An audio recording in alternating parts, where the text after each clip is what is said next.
আসসালামু সবাইকে হেলেন কিচেনে ওয়েলকাম জানাচ্ছি নতুন একটা ভিডিও নিয়ে। আজকে আমি আপনাদেরকে ক্যাপসিকামের সাথে চিকেনের একটা কারি রেসিপি শেয়ার করব, যেটা দেখতে কিন্তু অনেক বেশি লোভনীয় হয়েছে আর খেতেও মাশাআল্লাহ অনেক বেশি মজা হয়েছে।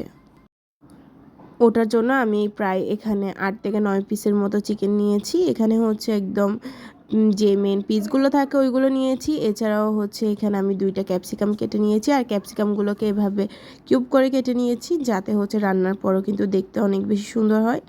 আর পেঁয়াজকেও কিন্তু এভাবে কেটে হচ্ছে আমি আলাদা করে নিয়েছি। এছাড়াও হচ্ছে টমেটো নিব, আর এখানে হচ্ছে আমি সবুজ আর লাল 2 ধরনের টমেটো ইউজ করেছি, যাতে হচ্ছে সবজিটা রান্নার পর কিন্তু অনেক বেশি সুন্দর হয়। এখানে আমি নিয়েছি মরি গুঁড়ো, প্রথমে নিয়েছি হচ্ছে মরি, জিরা আর হচ্ছে গরম মশলা। এছাড়া নিয়েছি হচ্ছে গরম মশলার গুঁড়ো। আর এগুলোর পাশাপাশি নিয়েছি হচ্ছে আমি আদা আর রসুনের যে পেস্টটা থাকে ওটা।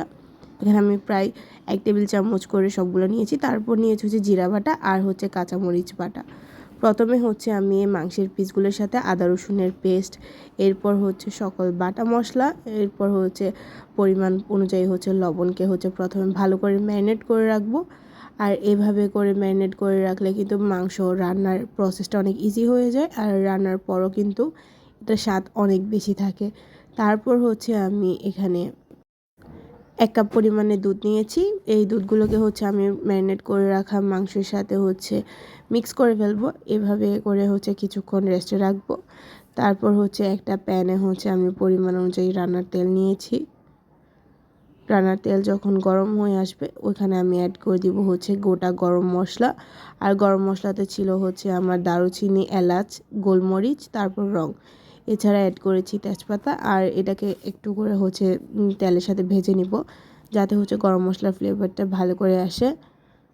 এরপর হচ্ছে এখানে আমি অ্যাড করে দিব হচ্ছে ম্যারিনেট করে রাখা মাংসের পিসগুলো।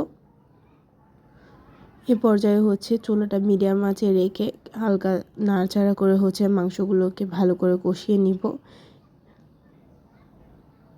তারপর হচ্ছে আমি এখানে অ্যাড করে দিব আস্তে আস্তে একটা একটা করে গুঁড়ো মশলা। প্রথমে হচ্ছে আমি অ্যাড করেছি 1/2 চা চামচ হলুদ গুঁড়ো, 1 টেবিল চামচ হচ্ছে মশলা বা ধনিয়া গুঁড়ো। এরপর অ্যাড করেছি 1 টেবিল চামচ লাল মরিচের গুঁড়ো। এরপর আমি এখানে একটু নাড়াচাড়া করে নেব, যাতে হচ্ছে গুঁড়ো মশলাগুলো ভালো করে মাংসের প্রতিটা পিসের সাথে হচ্ছে মিক্স হয়ে যায়। 3 থেকে 4 মিনিট হচ্ছে মিডিয়াম আঁচে কিন্তু একে হচ্ছে ভালো করে কষিয়ে নিব। এই পর্যায়ে অ্যাড করে দিব হচ্ছে আমি এখানে কাঁচামরিচ বাটা, যাতে হচ্ছে ঝালটা বেশি আসে। এরপর হচ্ছে আমি এখানে অ্যাড করে দিব সবগুলো হচ্ছে গুঁড়া মশলা। এখানে আমি জিরা গুঁড়ো, মরি গুঁড়ো, এছাড়া হচ্ছে রাঁধুনি গুঁড়ো যেটা থাকে ওটা অ্যাড করেছি, যাতে হচ্ছে মশলার গ্রেভিটা অনেক বেশি টেস্ট আসে আর দেখতেও কিন্তু লোভনীয় হয়। আর দেখতেই পাচ্ছেন এটা কিন্তু পুরো তেলটা কিন্তু উপরে ভালো করে কষে উঠে গিয়েছে। 3 থেকে 4 মিনিট পর্যন্ত হচ্ছে এভাবে নেড়ে চেড়ে হচ্ছে মাংসর সাথে হচ্ছে গুঁড়া মশলা যেগুলো অ্যাড করেছি ওইগুলো যাতে ভালো করে হয়ে যায়। তারপর এখানে অ্যাড করব 1/2 কাপ পরিমাণের পানি অ্যাড করেছি, আর এখানে একটু কুসুম গরম পানি অ্যাড করেছি, যাতে হচ্ছে মাংসগুলো ইজিলি কুক হয়ে যায়। এরপর হচ্ছে 3 থেকে 4 মিনিট রান্না করব। এরপর এখানে অ্যাড করে দিব হচ্ছে আমার পেঁয়াজগুলো, আর পেঁয়াজগুলো হচ্ছে আমি লাস্টে অ্যাড করছি যাতে হচ্ছে, আর ক্যাপসিকাম, এরপর হচ্ছে টমেটোগুলোও লাস্টে অ্যাড করব, যাতে হচ্ছে এগুলোর কালারগুলো রান্নার পরও কিন্তু সুন্দর লাগে আর খেতেও কিন্তু দারুণ হয়। এখানে আমি পেঁয়াজ, ক্যাপসিকাম আর টমেটো কিন্তু অ্যাড করে দিয়ে হালকা করে নাড়াচাড়া করে দিব। এরপর হচ্ছে আপনারা দেখতেই পাচ্ছেন এই সবজিটা কিন্তু দেখতে অনেক বেশি কালারফুল লাগতেছে আর খেতেও কিন্তু অনেক বেশি মজা হয়।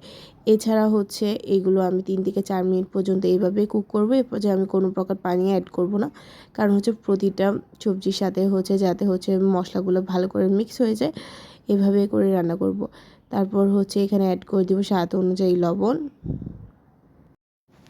আমি এখানে আগে হচ্ছে যে মাংসটা ম্যারিনেট করেছিলাম ওইখানে হচ্ছে লবণটা একবার অ্যাড করেছি, যার কারণে হচ্ছে এখানে স্বাদ অনুযায়ী লবণ অ্যাড করেছি। আপনারা অবশ্যই লবণের পরিমাণটা দেখে এখানে অ্যাড করবেন। এরপর হচ্ছে 3 থেকে 4 মিনিট পর্যন্ত হচ্ছে এটা এভাবে কুক করে নেব। লাস্ট পর্যায়ে হচ্ছে যখন পানি শুকিয়ে আসবে তখন এখানে আবার 1/2 কাপ পরিমাণে পানি অ্যাড করে দিব। এর থেকে বেশি পানি অ্যাড করার কোনো দরকার নেই, কারণ হচ্ছে এটার গ্রেভিনেসটা কিন্তু অনেক বেশি জুসি হবে, যার কারণে হচ্ছে এটা পানি কম থাকলেও ভালো হয়। আর হচ্ছে এটা 3 থেকে 4 মিনিট পর্যন্ত এবার মিডিয়াম আঁচে কিন্তু রান্না করে নেব, যাতে হচ্ছে ক্যাপসিকাম আর টমেটো এরপর পেঁয়াজগুলো কিন্তু একটু সিদ্ধ হয়েছে আর মাংসটাও কিন্তু যাতে ভালো করে সিদ্ধ হয়ে যায়। এটা ঢেকে 3 থেকে 4 মিনিট পর্যন্ত রেখে দিব। এরপর কিন্তু আপনারা রান্নার পর দেখতেই পাচ্ছেন এখানে কিন্তু প্রপারলি এটা রান্না হয়ে গিয়েছে। আর দেখতেই পাচ্ছেন এখানে কিন্তু ক্যাপসিকামটা একদম সবুজ দেখাচ্ছে, যা কিন্তু দেখতে অনেক বেশি দারুণ লাগছে। আর এই গ্রেভি দিয়েও কিন্তু আপনারা অনেক কিছু খেতে পারবেন, আপনারা পোলাওয়ের সাথেও খেতে পারবেন, এছাড়া নান, পরোটা যে কোনো কিছু দিয়ে হচ্ছে এই রেসিপিটা ট্রাই করতে পারেন। আর যারা কিন্তু ক্যাপসিকাম পছন্দ করে তারাও কিন্তু অনেক বেশি এটাকে লাইক করবে। এছাড়াও হচ্ছে ছোটো বাচ্চারাও হচ্ছে ক্যাপসিকাম, এরপর হচ্ছে যারা সবজি খেতে চায় না তাদেরকেও কিন্তু আপনারা এভাবে মাংসের সাহায্যে কিন্তু খাওয়াতে পারবেন, যা কিন্তু অনেক বেশি ভালো। এছাড়াও আপনারা এখানে চাইলে হচ্ছে বিভিন্ন কালারেরও ক্যাপসিকাম ইউজ করতে পারবেন, আমি শুধু এখানে সবুজ কালারটা ইউজ করেছি। ভিডিওটা ভালো লাগলে অবশ্যই লাইক করবেন। এছাড়া আমার চ্যানেলে যদি নতুন হয়ে থাকেন তাহলে চ্যানেলকে সাবস্ক্রাইব করে অবশ্যই পাশে থাকবেন। এছাড়া আমার ভিডিও কার কেমন লেগেছে অবশ্যই কমেন্টে জানাবেন। আসসালামু আলাইকুম সবাইকে।